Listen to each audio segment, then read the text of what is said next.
What's so stupid? It's actually genius. Intentionally failing repeatedly at a particularly shitty job that you hate doing in your workplace so eventually you're not asked to do it anymore. I know this because I have employees that have done this. As a supervisor, I hate when my employees do this, but it does work. You're not going to be my choice for a promotion when one opens up through. If they're really smart, they aren't looking for a promotion from you. They're going to jump around to competitors or offers that pay better. Obtainable promotions should be kept in mind, but staying at a single company for the sake of loyalty and hope of promotion is a really good way to stint your growth and your retirement. Being really bad at things like fixing iPads. My dad and uncles need help with their tech stuff all the time, and they always come to me because my sister is hopeless with that stuff. She's not, but she's got them believing that. I do the same thing at work. Just pretend you're hopelessly incompetent or slow and they'll always ask someone else to do it. Deliver exactly what they want promptly and they'll promptly deliver new problems for you to solve. Only really works if you don't want to get promoted and have a job that's hard to get fired from, though. Building a giant horse, giving to your enemy and then sabotage your enemy with warriors inside. What a nice gift. Such a nice horse. Plot twist. They immediately burn it as an offering to Oz to thank him for ending the war. Oz has blessed our sacrifice with screams of the fallen in war. Spam, robocalls, pop-ups, unskippable ads, dick pics, etc. Everyone hates them. Hates them enough that they should backfire for the advertiser, but the haters just try to ignore them and move on, and that makes the 0.00001% of people that respond to them make them economically viable to torment the rest of us. One day at school a little kid, probably in kinder, asked me to spell iCup. I answered by saying EYECUP. Confused, the kid said no, it's ICUP. I laughed and said you. Double quote. Adding a $200 monitor and motivational videos to a $200 exercise bike and selling it for $4,000. And then charging $50 a month subscription service to keep being able to see the motivational videos. Selling your panties online. Yeah, if I was even a moderately attractive girl, I'd have an OnlyFans and private snap so fast it's not even funny. People are seriously just giving these girls money. We live in a weird time. No matter how hideous you think you look, there is bound to be several hapless losers that would shell out whatever money it takes to fetishize you. Saw a shy girl online for real make $1K a night just telling guys she wouldn't take off her clothes. I could make that much threatening to take my clothes off. Yeah, but it's hard to corner people on the internet. I'm so fat I could corner someone on the internet. The Nassif theory. Doing something illegally in an obvious fashion somewhere you shouldn't be doing it will make your action go unnoticed. For example, smoking a joint in front of a police station. People will think that no one in his right mind would do it, so it must be a rolled cigarette and not a joint. I live in a country where it's illegal. Disclaimer, that theory hasn't been scientifically proven, so try at your own risk. Tell that to my brother, who earned the nickname Criminal Mastermind for getting arrested smoking one right behind a police station when he was a teen. If you're behind the police station, you aren't acting casual, or like you belong. The trick is to act like you're supposed to be doing what you're doing, not hiding. I knew a guy that shoplifted with this method. He would walk into Walmart, early 2000s mind, just grab a TV or whatever, and walk brazenly out the front door. Nobody questioned it, because he never acted suspicious. Edit, a number. I listen watch read a lot of true crime and I've noticed a similar phenomena. The people who take the steps to fake an alibi, hide the body, clean up the crime scene, basically just any planning at all that would be in service of them not being caught or blamed, always leave a trail that leads to them being caught, and quickly. The people who just snap, flee the scene, and do absolutely zero cleanup end up going much longer without feeling any heat. If it doesn't just become a big mystery in which they are never caught. They also tend to have more contentious trials if they are charged, where their innocence is hotly debated, as opposed to slam dunk cases that are more common with the former. The people who try to be better criminals often ending creating the very evidence that paints them as clearly guilty, because the acts of planning and cover-up are evidence in and of themselves, and are very suspicious damning if investigators can find proof either one.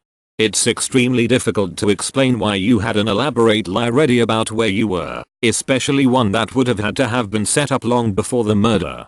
Or to explain something like DNA evidence in your car. The worst criminals, who don't go all elaborate plan to get away with murder, why completely avoid leaving behind this kind of extremely damning evidence for investigators to find. They only need to worry about what is there to find at the crime scene. If they're lucky, they didn't leave much, and any case would either not land on them at all or be entirely circumstantial. In particular, I swear 99% of unsolved cases are ones where the culprit just straight up fled. The body was just left where it was, and it's not a location that only they in particular would have access to. Once you try to be smart and move the body, clean blood, fake an alibi, etc., so much new evidence is created.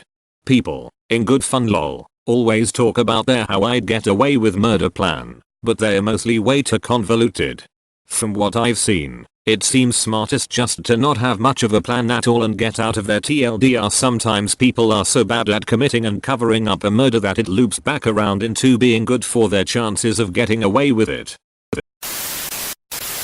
I have always had a terrible memory.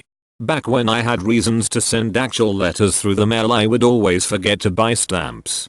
So, if I really needed to mail a letter, I would put my own address as the recipient and the intended recipient as the sender so that it would be returned to sender.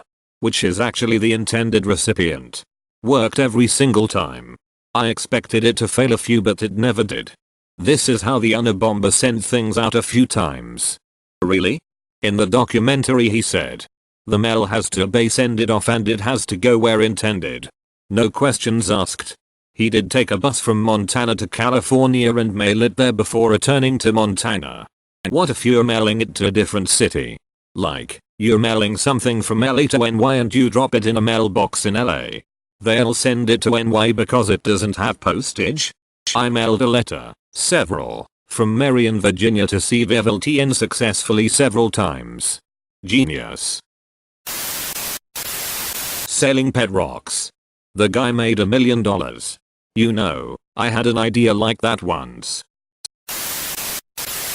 I remember reading that this company, I think they made candy bars or toothpaste, and they spent exorbitant amounts of money for this engineering firm to create a system device that would clear the empty packages from the conveyor belt to separate the full packages from the mistakenly empty ones. After all the money spent, and all the time to develop this new system, they went to install it and found that a woman on the assembly line had taken a fan from the storage room and angled it at the conveyor belt to blow off the light empty packages while the heavier packages that actually contained the product didn't move. And it was flawless.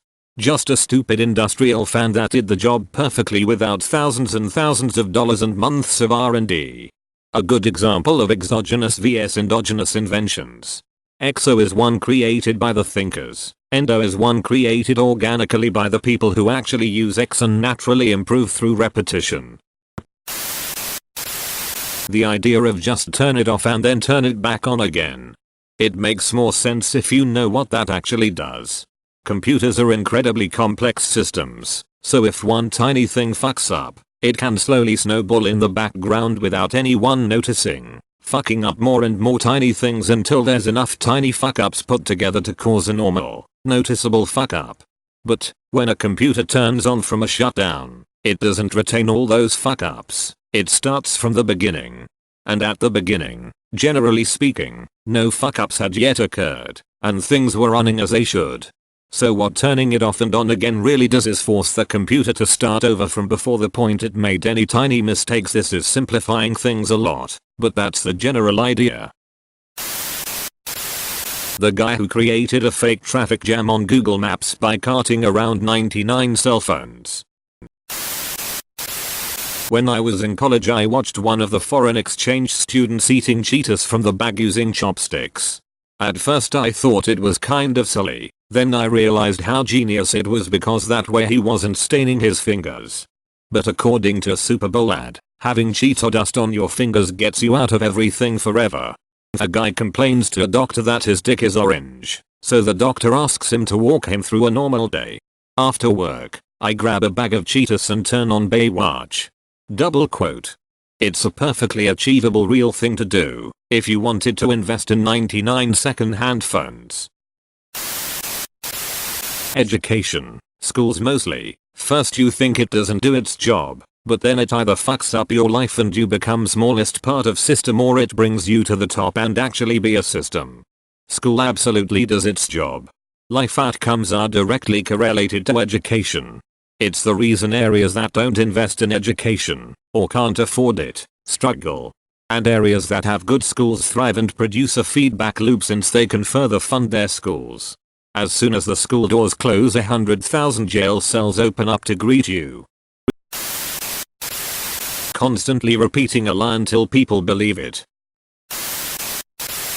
Pretending you're dumb so people lower their expectations, and then surprising them with the smallest task. You're you clever minx.